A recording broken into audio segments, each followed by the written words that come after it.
उत्तरायणावरच्या माहितीचा घेऊया एक झटपट आढावा, ज्याला आपण एक प्रकारचा कॉस्मिक ग्लो-अप म्हणू शकतो, नाही का?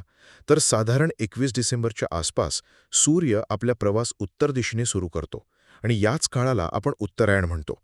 असं म्हणतात की हा जो काळ आहे ना, तो सकारात्मक ऊर्जा आणि प्रगतीसाठी खूप म्हणजे खूप महत्त्वाचा असतो. चला तर यातले 3 मुख्य मुद्दे पटकन समजून घेऊया. पहिला मुद्दा आहे त्याचं आध्यात्मिक महत्त्व. बघा, असं मानलं जातं की या काळात आपली ग्रहणशक्ती म्हणजे रिसेप्टिव्हिटी खूप वाढते. म्हणजे जसं काही आयुष्याला एकदम फुल सिग्नल मिळतो. याचाच एक उत्तम उदाहरण म्हणजे महाभारत. तुम्हाला आठवत असेल, भीष्माचार्यांनी आत्मोन्नतीसाठी उत्तरायण येण्याची वाट पाहिली होती आणि तोपर्यंत देहत्याग केला नव्हता.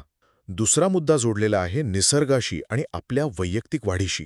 तुम्ही पाहिलं असेल, भारतातले बहुतेक सुगीचे सण याच काळात येतात, बरोबर? तर ही वेळ फक्त शेतीच्या कापणीची नाहीये, तर आपल्या वैयक्तिक विकासाची फळं चाखण्याची सुद्धा आहे.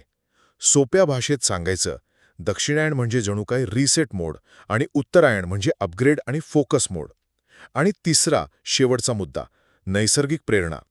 तुम्हाला कधी असं वाटलंय का की अचानक नवीन सवयी लावाव्याशा वाटतात किंवा आळस झटकून कामाला लागावं?